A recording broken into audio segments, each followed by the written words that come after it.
The elevator jolted violently without warning, the metallic walls groaning under invisible pressure.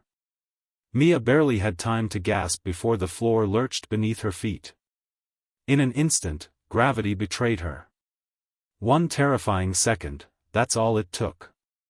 The soles of her sneakers lost all grip, and she was weightless, free-falling into a hollow shaft that seemed to open from nowhere. Her scream tore from her throat, raw and desperate, echoing off the cold, merciless metal walls. No, no, no. Her mind screamed, but her body could do nothing to stop the inevitable. The fall wasn't clean. Sharp edges of twisted metal scraped her arms as she tumbled. She caught glimpses of flashing red emergency lights overhead, flickering wildly as if mocking her descent. Dust filled the air, choking her lungs, burning her eyes. The seconds stretched unnaturally. It felt like forever. Mia Clark, age 27, marketing executive, adrenaline junkie on weekends, sister, daughter, fighter, was now reduced to a terrified, falling soul in a broken elevator shaft. And then, impact. A sickening crunch echoed through the empty building as her body slammed onto something below. Pain was not immediate. For a heartbeat, there was just blankness. As if her mind refused to register what her body already knew, she was broken. Slowly, reality clawed its way back. Agonizing pulses radiated through her legs, up her spine, down her arms. She could taste blood. Her breathing was ragged, shallow. Every nerve in her body screamed, demanding attention. She wasn't dead. Not yet. But as she tried to move, a sharp bolt of pain pierced her side, almost making her black out again. Stay awake, Mia, she thought frantically. Stay awake. Above her, somewhere many stories up, the severed elevator cables swung like angry snakes, screeching against the walls. Dust and debris rained down in tiny avalanches. The emergency lights flickered one last time, and died, plunging her into near-total darkness. Mia struggled to sit up, but her body refused. She craned her neck just enough to glance around. Shapes loomed in the dark, jagged beams, twisted metal panels, broken wires dangling like vines in a mechanical jungle. Her breathing grew faster, more panicked. She had no idea how deep she had fallen, or if anyone even knew she was here. She was trapped. Alone. Or so she thought. That's when she heard it, footsteps. Slow. Measured. Deliberate. They weren't rushing to help her. They weren't calling out in alarm. No. These footsteps were calm. Too calm. Mia froze, every muscle in her body tightening, despite the searing pain. She squinted into the darkness, heart hammering so loudly in her chest that it seemed to drown out everything else. Then, a figure emerged. Shadowy at first, then slowly sharpening into the outline of a person. A man, she guessed, tall, wearing dark clothes. His face was obscured by the gloom, but there was something deeply unsettling about the way he stood, just beyond the edge of her vision. She tried to speak, to cry out for help, but only a weak, broken sound escaped her lips. The man chuckled, a low, almost affectionate sound that chilled her to the bone. "You weren't supposed to survive," he said, his voice echoing eerily off the shaft walls. Mia's mind reeled. What was he talking about? Who was he? She tried to drag herself backward, but her legs wouldn't respond. Tears of frustration and terror welled in her eyes. The man took a step closer, and something metallic glinted in his hand. A knife. Flashback, just 2 hours earlier, Mia had stepped into that elevator, laughing with a colleague, thinking about the weekend trip she was planning. She had no idea someone had been waiting, watching, planning. Someone who had just made their move. Back in the present, Mia's instincts kicked in. She knew she had seconds to act, or die. Summoning every ounce of strength she had left, she grabbed a broken metal rod lying near her. It felt heavy, unwieldy, but it was all she had. As the man lunged, she swung wildly. The rod connected with a sickening crunch against his knee. He howled in pain, stumbling back. Mia seized the opportunity. Gritting her teeth against the pain, she crawled blindly through the wreckage, feeling her way through the twisted metal landscape. Behind her, the man cursed, then started after her again. She had no plan. No strength. Only one desperate instinct: survive. Minutes passed like hours as Mia dragged herself through the shaft. The darkness was absolute now, broken only by occasional sparks from damaged wires. She didn't know where she was going, only that she had to keep moving. Her hands were bloody. Her body ached beyond comprehension. But she crawled on, fueled by terror and sheer will. Suddenly, she spotted something, a faint outline of a service ladder bolted to one side of the shaft. Hope.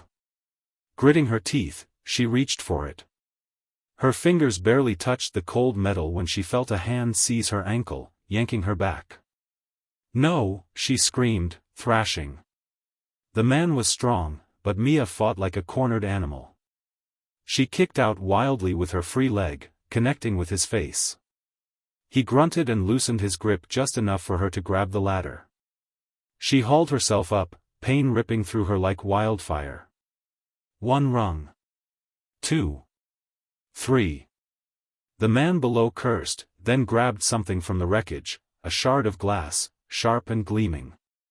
He began climbing after her. Each movement was agony. Her vision blurred. But Mia climbed. Higher. Higher. She could hear him behind her, getting closer. His breathing was ragged, furious. And then, salvation. An emergency access door, just a few feet above her. She reached it, fumbling with trembling fingers for the handle. It was jammed. The man was almost at her heels now. X. In one last, desperate move, Mia slammed her shoulder against the door. It creaked. Shifted. He was reaching for her ankle again. She screamed, a sound full of pure, raw defiance, and hurled her body at the door with everything she had left. It burst open. Light spilled in from the hallway beyond. Harsh, blinding.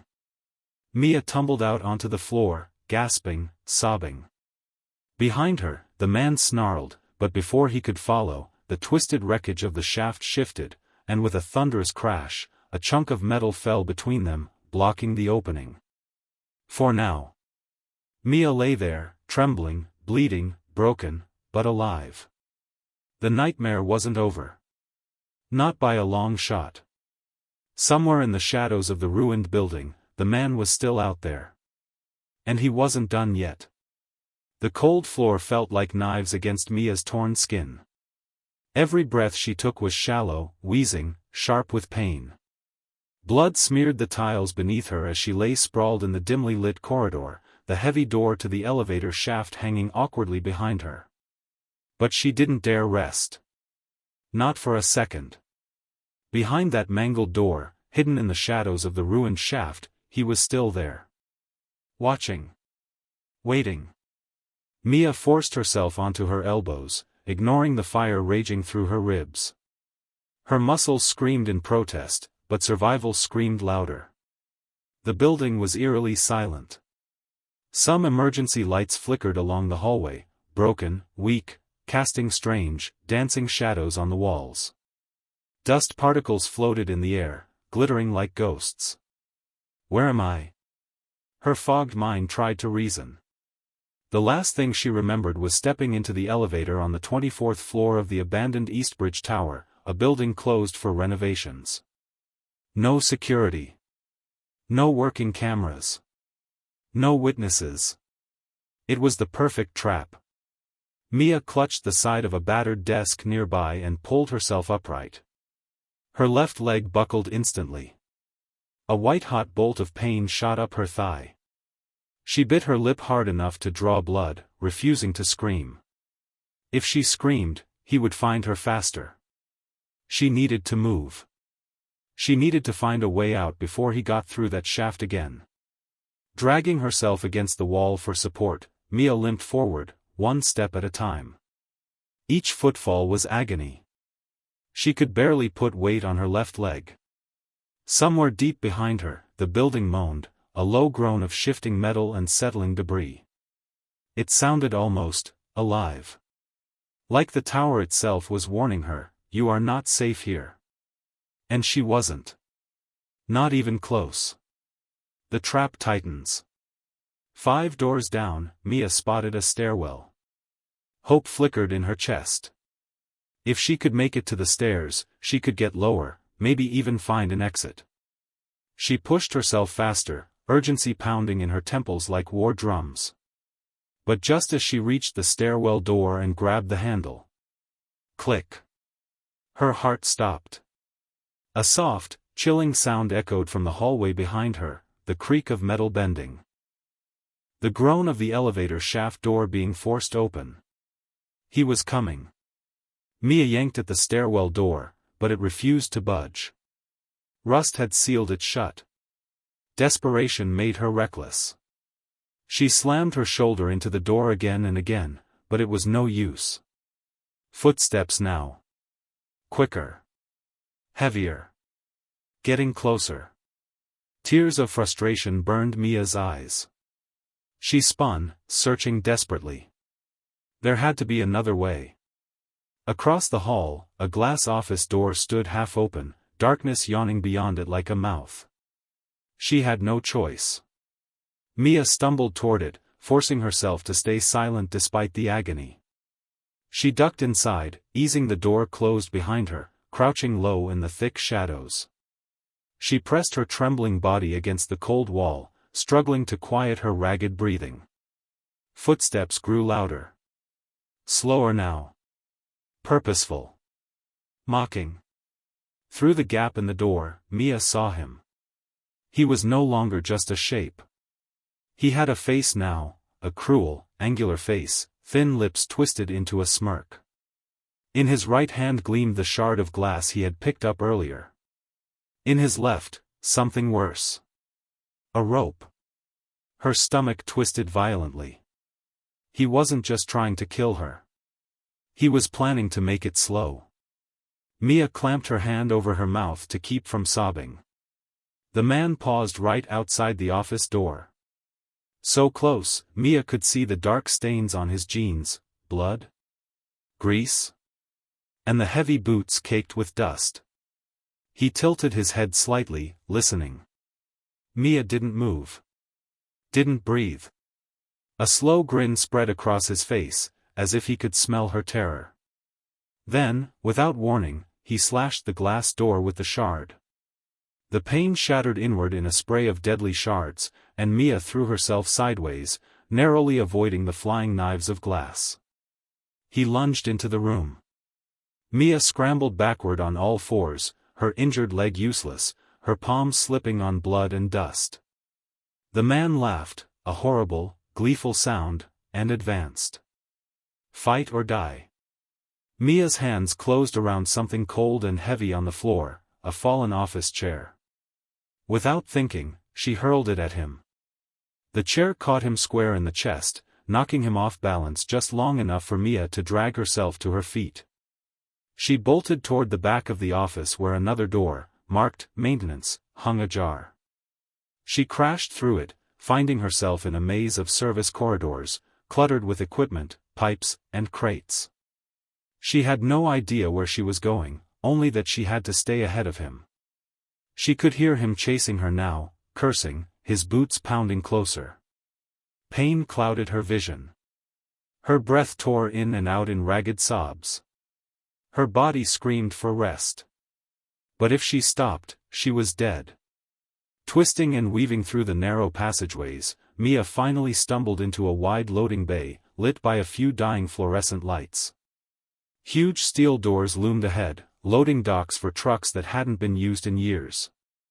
They were her only chance. Dragging herself across the dusty concrete, she reached the nearest door and yanked at the release handle. It didn't move. Mia gasped in frustration, yanking harder, her blood-slicked hands slipping on the rusted metal. Behind her, the man roared in fury, a primal sound that made the hairs on her arms stand up. He was closing in. With a final, desperate pull, the latch gave way. The door rumbled upward a few feet, just enough for her to roll under. Mia tumbled outside into the icy night air. Freedom. Or so she thought. Another twist. The back lot of the Eastbridge Tower was not the open escape she had dreamed of. Tall chain-link fences surrounded the area, topped with cruel spirals of barbed wire. No easy exit. And worse, no one in sight. No lights from nearby buildings. No cars. No sounds except the low hum of the wind and the creaks of the abandoned structure behind her. Mia stumbled across the cracked asphalt, scanning wildly for an opening. A gap in the fence. A gate. Anything. Behind her, the loading dock door rattled, and she knew he was coming through. She had seconds. Maybe less. In the distance, she spotted it, a small security booth by the main gate. Maybe there was a phone. A radio. Anything. Fueled by terror, Mia limped faster, half dragging herself toward the booth. She was halfway there when she heard the whistle. A slow, mocking tune, drifting through the cold night air. He was toying with her now. But Mia didn't look back. She couldn't. If she hesitated, if she lost focus, she was finished. She reached the security booth and wrenched open the door. It was dark and dusty inside, abandoned for months. But there, on the desk, a dusty, cracked two-way radio. Hope surged through her veins. She snatched it up, fumbled with the dials. Static hissed loudly from the speaker. She twisted the knobs frantically, searching for a signal. Behind her, footsteps crunched on gravel. Closer. Closer. Mia squeezed the transmit button and screamed into the radio. Help. Please, anyone. I'm trapped at Eastbridge Tower. Please. Only static answered. Her heart broke. The door of the booth creaked. He was here. Endgame of Part 2. The man stepped into the booth, filling the tiny space with his looming presence. He grinned, lifting the shard of glass like a trophy. Mia backed into the corner, trembling, nowhere left to run. You made it further than I thought, he said, almost admiringly. Mia's mind raced. Think, Mia, think. Her eyes flicked around wildly, and landed on the old fire extinguisher mounted by the door. Without hesitation, she grabbed it. The man lunged. She pulled the pin and sprayed directly into his face. The extinguisher erupted in a blinding cloud of white foam, choking and disorienting him. He screamed in rage and pain, stumbling backward, swinging blindly. Mia didn't wait. She hurled the heavy extinguisher at his knees and bolted from the booth. Blinded, gasping, he didn't follow immediately. Mia limped across the lot. Her eyes locking onto a hole in the fence half hidden behind a dumpster, a tear big enough for her to squeeze through. She scrambled for it. The last thing she heard before she slipped through the fence and into the dark streets beyond was his voice, echoing through the night. This isn't over, Mia. Not even close. And somehow, deep in her heart, Mia knew. He was telling the truth. The cold night wrapped around Mia like a second skin, the air sharp and unforgiving against her torn body. Every muscle screamed for rest, but fear shoved her forward, stumbling through the dark alleyways behind Eastbridge Tower.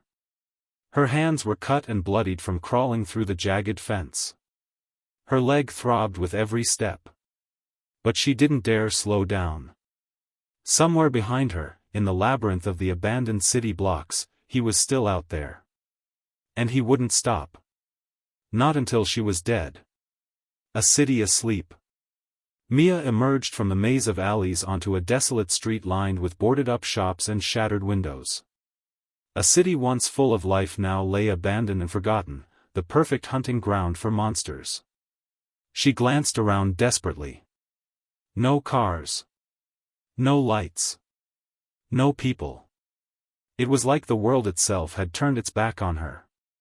The only sound was the rhythmic slap of her own broken steps on the cracked pavement. She needed help. A phone. A shelter. Something. Anything. Her eyes caught the faint glow of a street lamp 2 blocks down, flickering like a dying heartbeat. Next to it, the battered neon sign of a 24-hour diner buzzed weakly against the night. Mia's chest seized with hope. If she could make it there, she might find someone, anyone, who could help. She pressed her hand against her ribs, feeling the sticky warmth of blood under her torn clothes, and forced herself forward. Each step was agony. But survival demanded it. The diner.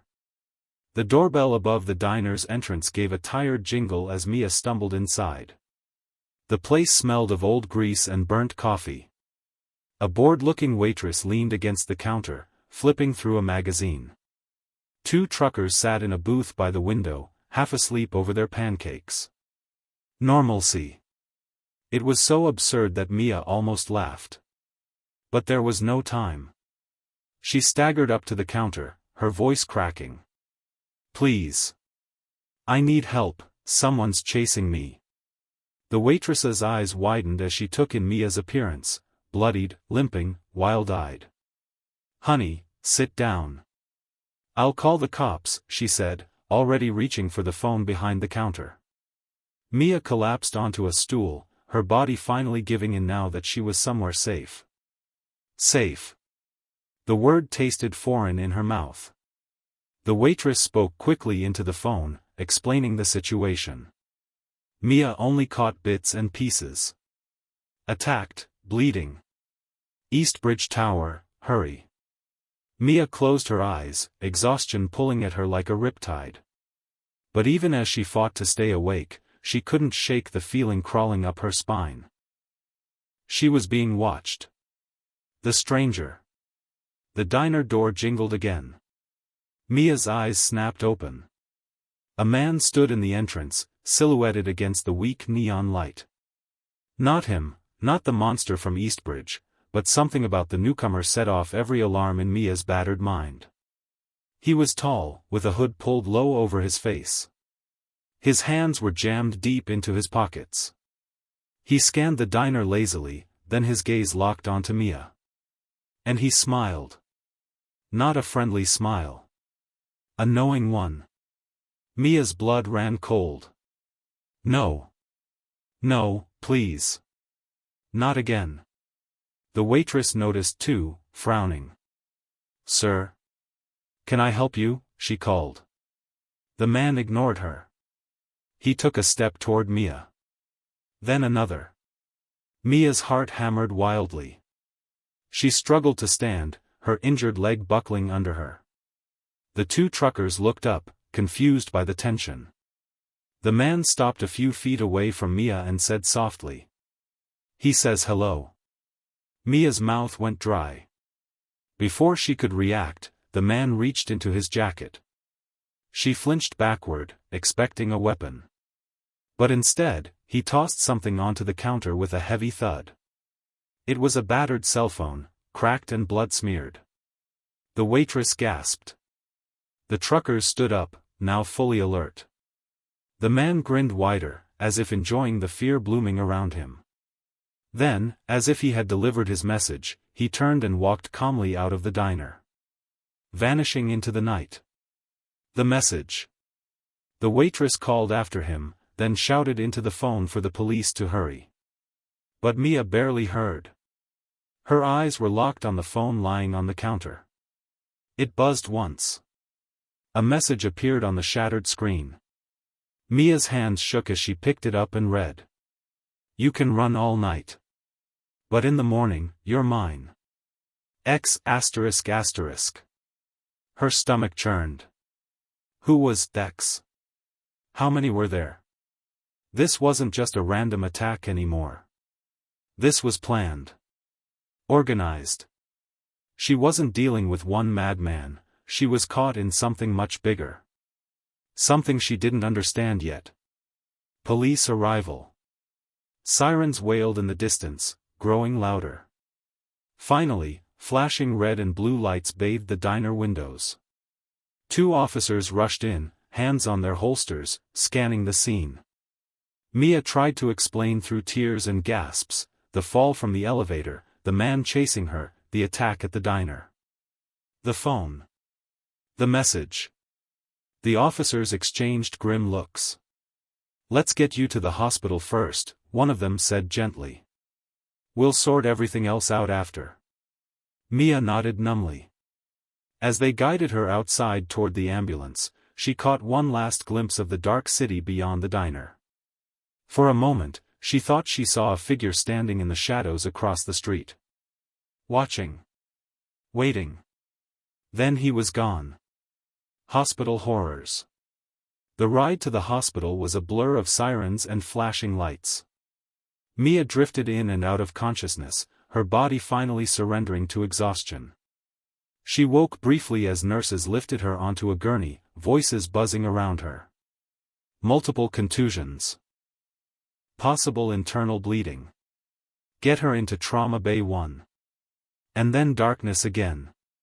When she finally awoke fully, she was in a hospital bed, hooked up to IVs and monitors.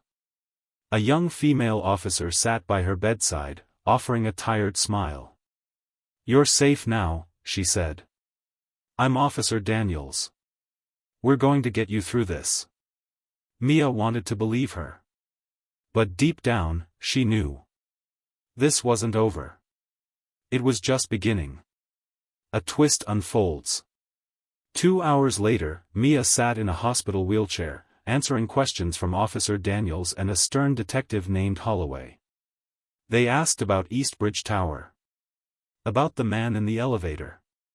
About the stranger at the diner. Mia told them everything she could remember, which wasn't much, thanks to the trauma. When she finished, Holloway frowned deeply. "You say you were at Eastbridge Tower," he said slowly. "But that building's been condemned for over a year. No legal activity there at all." Mia nodded.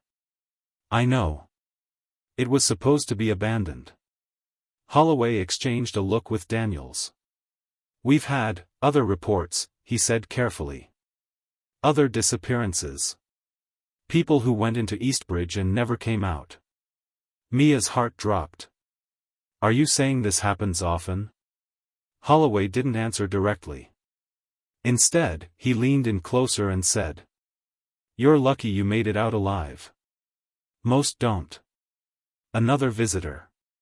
That night, as Mia lay in her hospital bed, drifting between sleep and nightmares, there was a soft knock at the door. Too soft for a nurse or a cop. She tensed immediately. "Come in," she said uncertainly.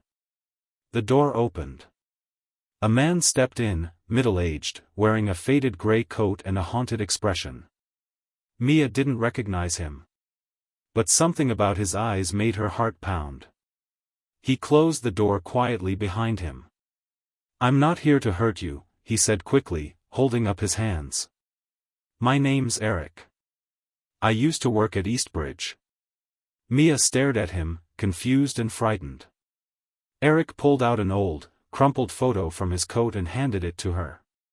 It showed a group of construction workers standing proudly in front of Eastbridge Tower, years ago, when it was still new.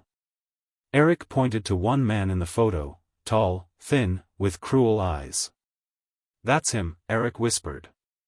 Mia gasped. It was the man from the elevator. "But, how?" she stammered. Eric's face darkened. "He died 5 years ago." Cliffhanger ending of Part 3. Mia felt the world tilt around her.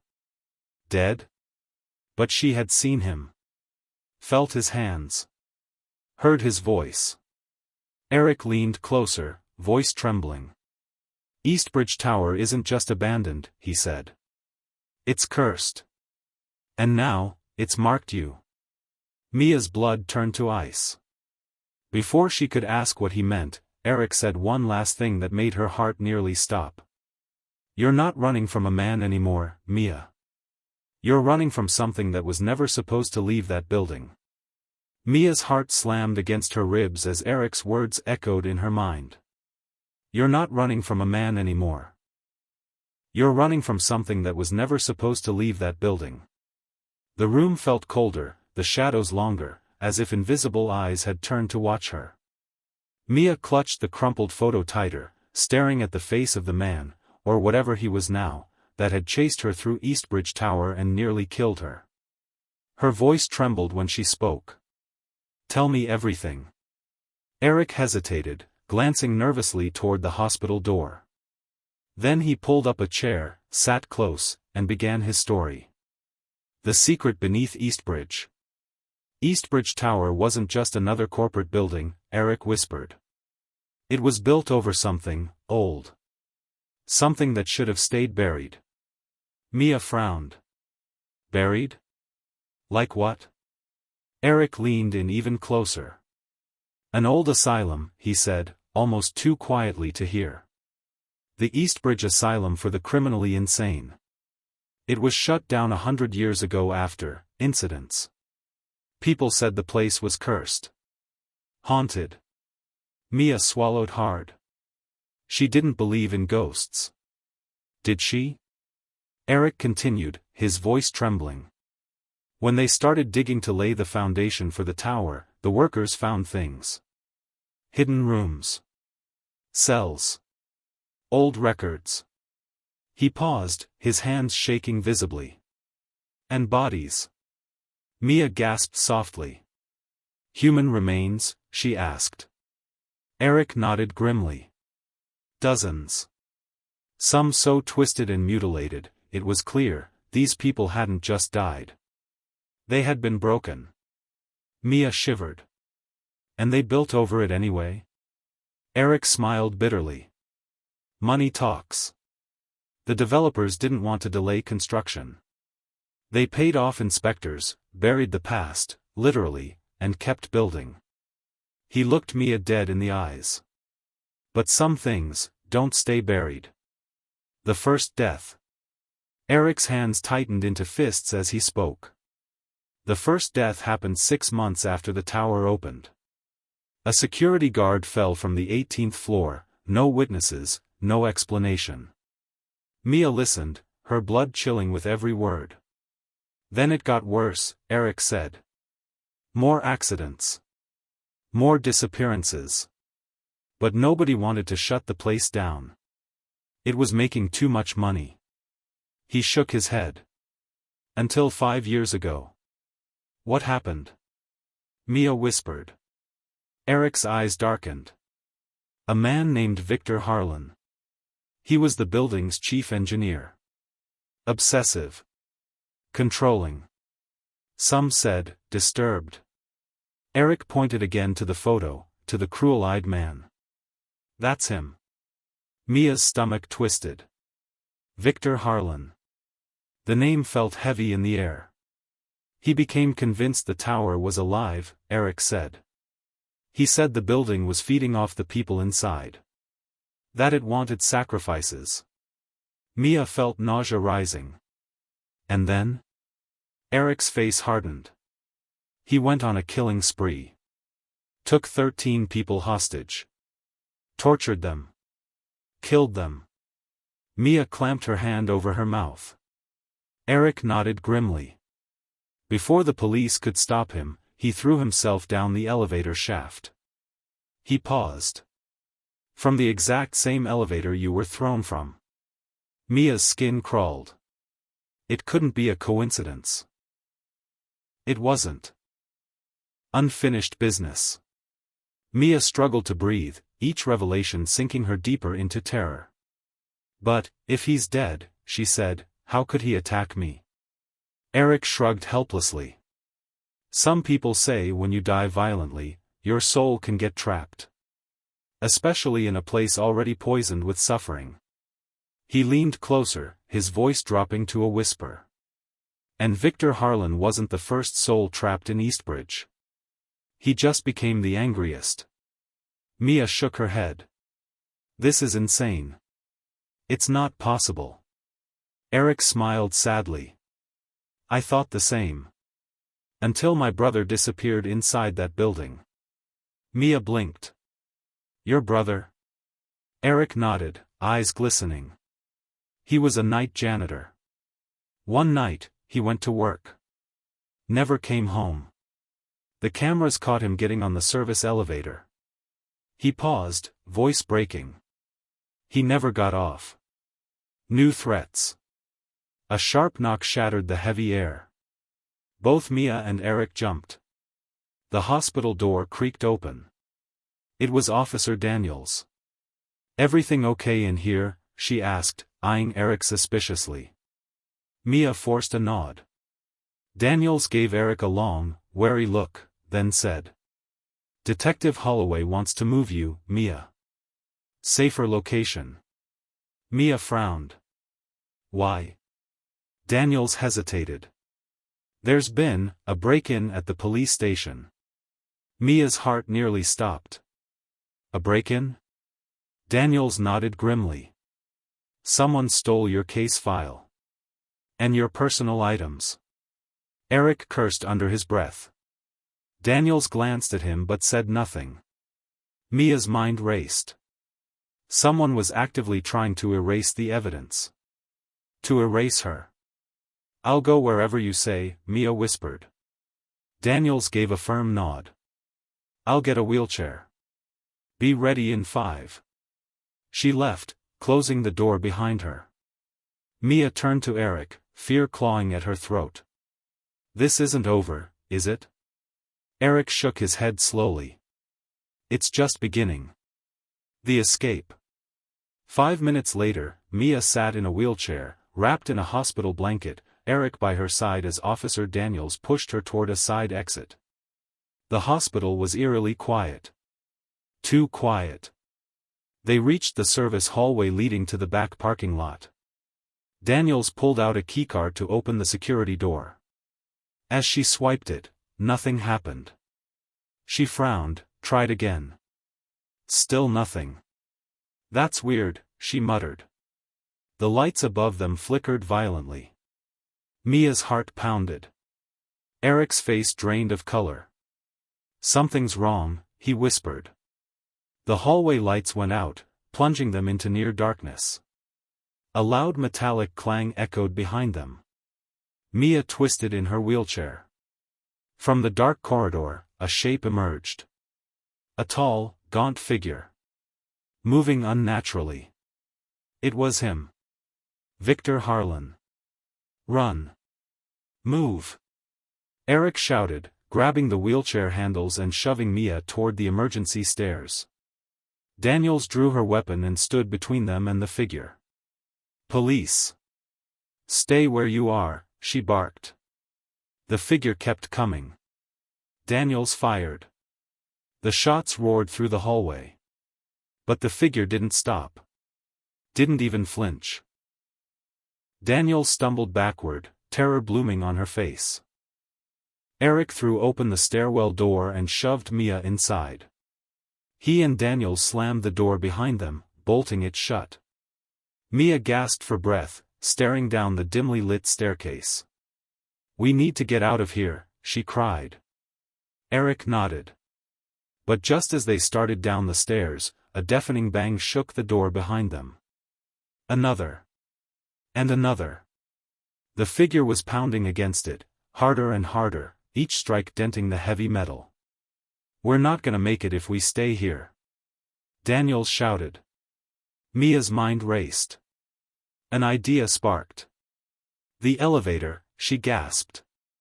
Daniels and Eric stared at her like she was crazy. Are you nuts? Eric barked. Mia shook her head fiercely. If it's the only way out, we have to take it. Another deafening bang behind them. The door hinges screeched, starting to give way. Daniels cursed. Fine. Let's move. The final elevator ride. They burst into the hospital's basement level, a shadowy maze of maintenance corridors and service elevators. Mia spotted the freight elevator and pointed. There. Eric wheeled her across the cracked concrete floor as Daniels punched the call button repeatedly. The old elevator groaned awake. The pounding from the stairwell grew louder. Closer. The elevator doors creaked open. All three of them rushed inside. Daniels stabbed the lobby button. The doors started to close. And then, just as the gap narrowed, a pale, blood-smeared hand reached through. Mia screamed. Daniels fired again, 2 deafening shots. The hand withdrew. The doors slammed shut. The elevator lurched upward. Everyone held their breath. For one agonizing minute, all they heard was the rattling of the elevator and their own racing hearts. Then, finally, the doors opened into the hospital lobby, now deserted and dark. They raced outside into the freezing night. An unmarked police car screeched to a halt at the curb. Detective Holloway jumped out, waving them over. "Get in," he shouted. Mia didn't hesitate. They piled into the car, tires squealing as Holloway sped away from the hospital. In the rearview mirror, Mia caught one last glimpse of the hospital entrance. Standing there, half hidden in the shadows, was Victor Harlan. Smiling. Watching her go. Cliffhanger ending of Part 4. As they drove into the night, Mia turned to Holloway, heart pounding. "Where are we going?" she asked. Holloway glanced at her grimly. "To the only place he can't follow." Mia's pulse quickened. "And where's that?" Holloway's voice was low. "Back to where it all started." Eric and Mia stared at him, horrified. "You mean?" Eric began. Holloway nodded. "Eastbridge Tower." The night felt too still, as if the world was holding its breath. Every flicker of light, every shadow seemed to carry a weight that was far heavier than just the darkness of the world around them. Mia's mind was racing faster than the car that sped toward their destination, Eastbridge Tower. She could hear the hum of the engine, feel the chill of the night air seeping in through the cracked window, but all she could focus on was the image that had been haunting her for days now, Victor Harlan's smiling face, standing in the shadows of the hospital parking lot, his eyes filled with something far more sinister than mere malice. She couldn't escape him. No matter how far she ran. Mia turned to Eric, her hands trembling slightly. "Why are we going back there?" Her voice was barely above a whisper. Eric stared out the window, his face pale under the streetlights. "Because we have no choice," he said, his voice tight with fear. "They've been looking for you, Mia. They'll never stop until they find you." Mia's stomach twisted. "What does that mean? Who are they?" Eric was silent for a long moment before answering, his voice low. "The ones who've been watching you. They didn't just want you. They wanted to finish something." Mia felt her heart skip a beat. "Finish what?" But Eric didn't answer. Instead, he leaned back in his seat, eyes shut as if to block out the nightmare unfolding around them. Detective Holloway, who was driving, glanced into the rearview mirror.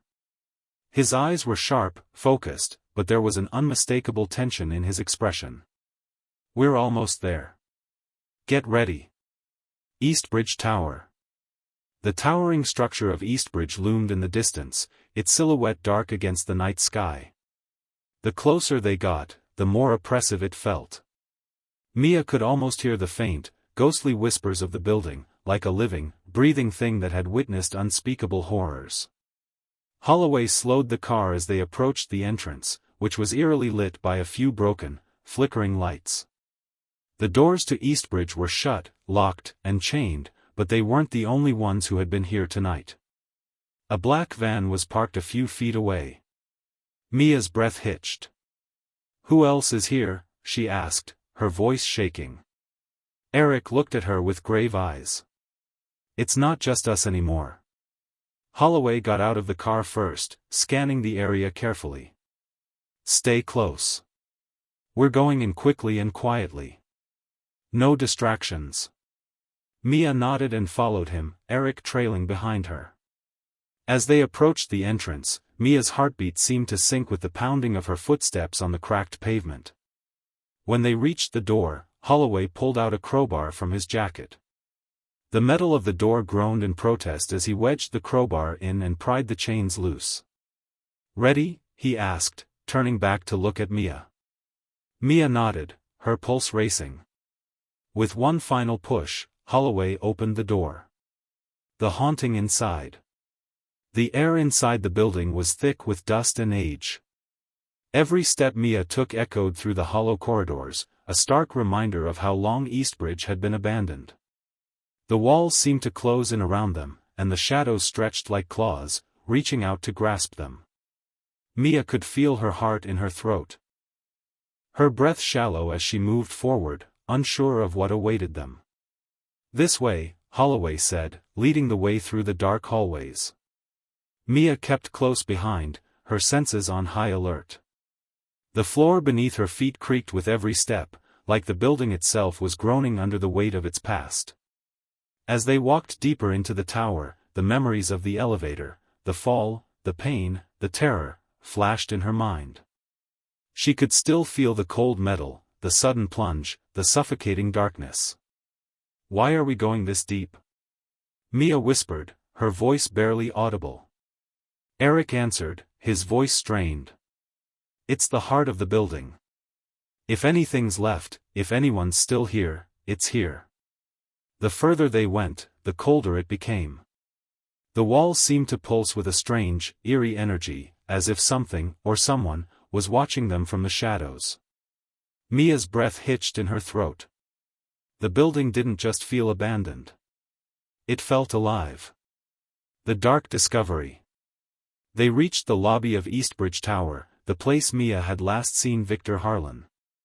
Her mind raced as her eyes scanned the dark, decaying interior.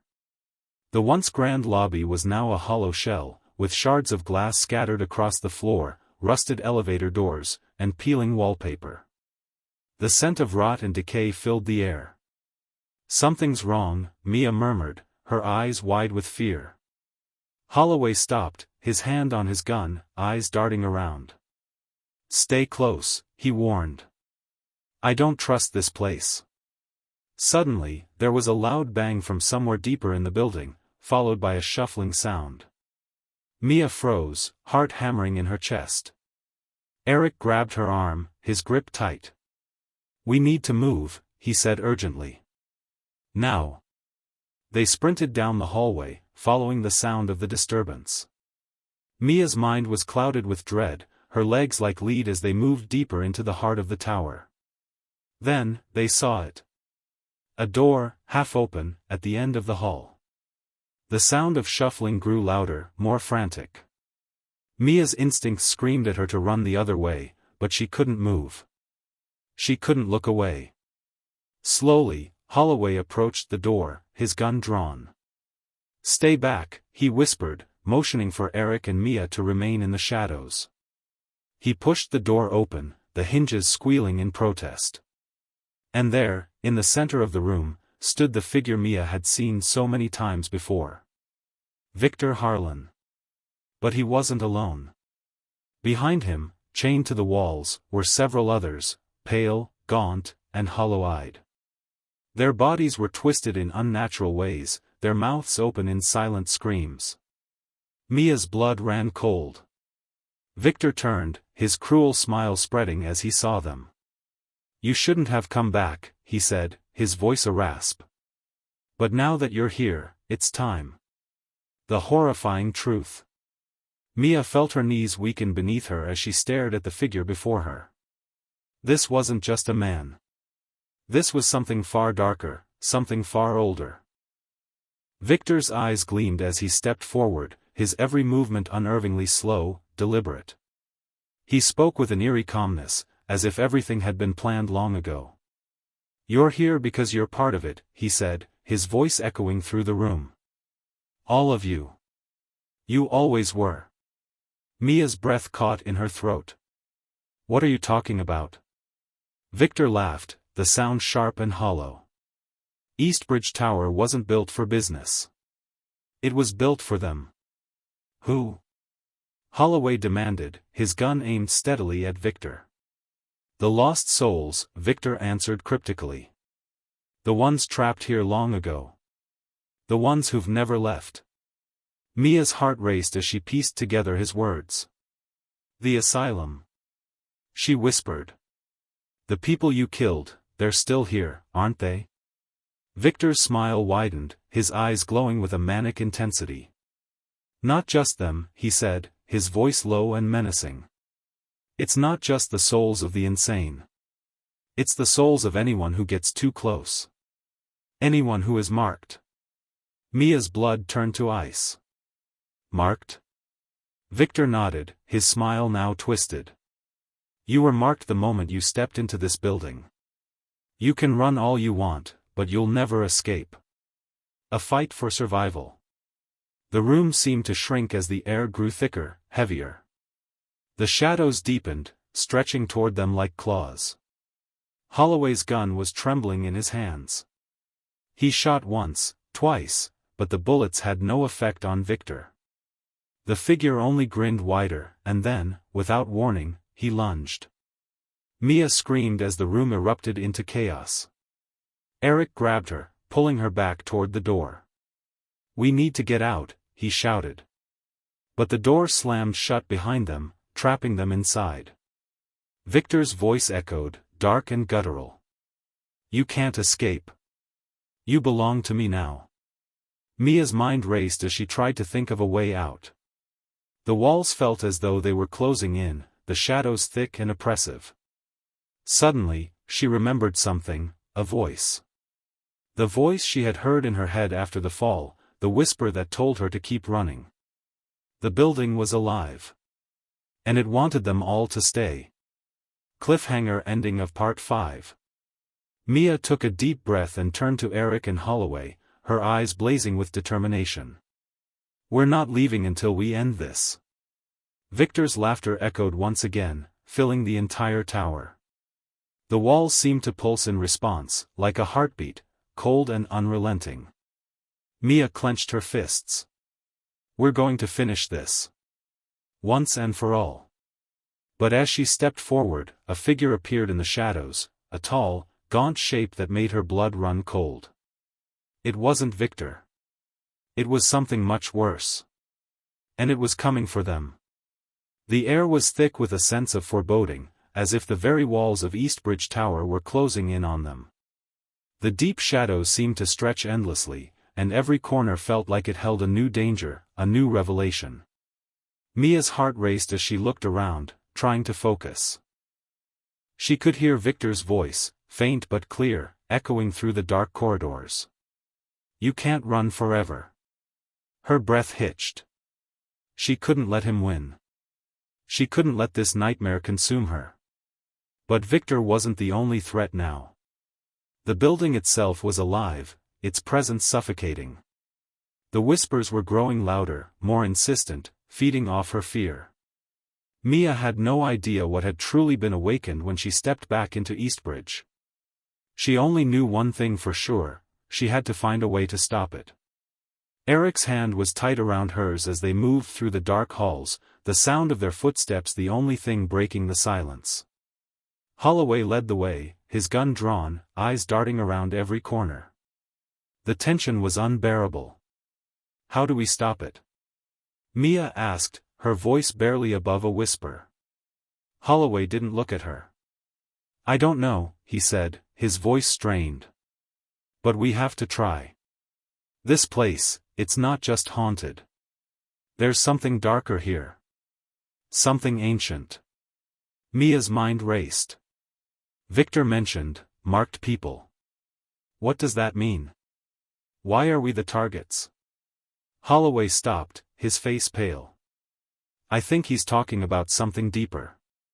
Something connected to the asylum, the people who were kept here, their souls. Victor's obsession. I don't think it was just with the building. It was with the power that's trapped here. Mia's stomach churned. What power? Holloway looked at her, his expression grim. The power of the souls that were never allowed to leave. The building feeds on them. And now it's feeding on you. On all of us. A chilling silence followed his words. Mia couldn't breathe. She could feel the weight of the building around her, the air thick with something unnatural. It was as if the walls themselves were closing in. The forbidden room. They moved deeper into the building, through the wreckage of broken doors and forgotten rooms. Everything was decaying, as if the very structure of Eastbridge had been rotting away for years. The walls were covered in dark stains, the floors slick with grime, and every step they took seemed to echo like a warning. "Where are we going?" Mia asked, her voice cracking slightly. "We've been walking for what feels like hours." Holloway didn't respond immediately. He led them to a door at the end of the hall, far more ornate than anything they'd seen in the building. The door was made of dark wood, its surface carved with intricate patterns that seemed to pulse faintly in the dim light. "This is it," Holloway said, his voice low. "The heart of Eastbridge. Where it all started." Mia felt a chill run down her spine as they approached the door. It felt wrong, like stepping into a trap. Her instincts screamed at her to turn around, to run, but she couldn't. "Not now. Is this where we'll find the answers?" Eric asked, his voice tense. Holloway didn't answer. Instead, he pushed the door open slowly, revealing a massive room that seemed to stretch on forever. The walls were lined with dusty shelves, stacked with old books and files. The air was thick with the scent of old paper and decay, and a low hum vibrated through the walls. At the far end of the room, there was a large, circular symbol etched into the floor, glowing faintly with an eerie, otherworldly light. Mia's breath caught in her throat. "What is that?" Holloway stepped forward, his eyes fixed on the symbol. "This is what we need to destroy," he said. "This is the source of everything. The power that Victor is trying to control." Eric looked around, his eyes wide with disbelief. "How do we destroy it?" Holloway didn't respond right away. He stepped closer to the symbol, his hand trembling as he reached out to touch the glowing lines. "Careful," Mia warned, but it was too late. The moment Holloway's fingers brushed the symbol, the ground beneath them trembled. The lights flickered, and a deep, guttural growl filled the air. The symbol on the floor began to shift, the lines of the circle twisting and writhing like a living thing. Mia's heart pounded in her chest as the temperature in the room dropped. She could feel the building itself reacting, awakening to something it had been waiting for. The walls seemed to close in, the shadows growing deeper, more suffocating. "Get back!" Eric shouted, grabbing Mia's arm and pulling her away. But it was too late. The awakening. With a deafening crack, the symbol in the center of the room shattered. The air was thick with a horrible, oppressive energy. The walls groaned, the floor buckled, and the ceiling above them began to crack and split, revealing the dark sky outside. Then, the shadows in the room began to move. Victor Harlan appeared, his form now twisted, his body a grotesque, decaying version of the man Mia had seen before. His eyes were glowing with an unnatural light, his skin pale and stretched tight over his bones. "You should have stayed away," he said, his voice a distorted echo of the man he once was. Mia backed away, her legs unsteady. You're not real," she whispered, her voice shaking. Victor's lips curled into a twisted smile. "I am real, Mia. And so are they." With his words, the shadows in the room took shape. Figures began to materialize, the souls of the lost, the ones who had died here, their bodies twisted and broken.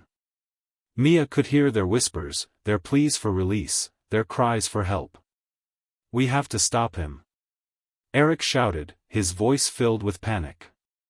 Holloway pulled out his gun, but it was clear that the weapon wouldn't stop the nightmare before them. Victor stepped forward, his eyes fixed on Mia. "You were always meant to be part of this, Mia. You were always going to be my final sacrifice." The room seemed to close in, the darkness pressing on all sides. Mia felt the weight of the souls around her, their cold fingers brushing against her skin, their voices filling her mind. She felt herself being pulled toward the symbol on the floor, her body moving against her will. "Fight it, Mia!" Eric shouted. Mia's mind raced. There had to be a way to break free. She looked down at the shattered symbol on the floor, the glowing lines still flickering with dark energy. Suddenly, she understood. The final stand. Mia took a deep breath, her mind clearing for a moment. She had been marked by this place, but she wasn't going to let it control her. Not anymore. With every ounce of strength, Mia pushed back, forcing herself to step away from the symbol, away from the souls that were trying to drag her into their darkness. The air around her crackled with energy, but she wasn't afraid. "Eric," she shouted. "The symbol. We need to destroy it." Eric looked at her, his eyes wide. "But how? We don't have anything." Mia glanced around, desperate. And then, she saw it, an old, rusted metal rod lying near the edge of the room. She ran to it, grabbed it with trembling hands, and hurled it toward the symbol. As the rod struck the glowing lines, the ground trembled violently. The symbol cracked open, the dark energy swirling around it, trying to fight back. Mia pushed forward, reaching for the rod and striking the symbol again and again. And then, with a final, deafening crash, the symbol shattered completely. The shadows screamed. Victor's form twisted, his eyes burning with fury. "No," he cried out, his voice raw and distorted. "You can't stop it." But it was too late. The aftermath. The building shook as the dark energy began to dissipate. The souls that had been trapped here for so long vanished, their whispers fading into nothingness. The shadows melted away, leaving behind an eerie silence. Mia collapsed to her knees, her body shaking with exhaustion. Eric was beside her in an instant, pulling her into his arms. Holloway stood at the edge of the room, watching as the last remnants of the curse faded. For the first time in what felt like an eternity, the building was quiet. The oppressive darkness that had filled the space seemed to lift, and the weight in Mia's chest eased. The nightmare was finally over. But even as they stood there, the stillness was unsettling. Mia couldn't shake the feeling that something had been lost in the process. The cost had been high. Holloway stepped forward, his expression solemn. "It's over," he said, his voice quiet. "The curse of Eastbridge is finally broken." Mia nodded, her mind still reeling from the events. She had survived, but she wasn't sure how much of her would ever truly be free of what had happened here. The night was over. And so was the story of Eastbridge Tower. But for Mia, the journey had only just begun.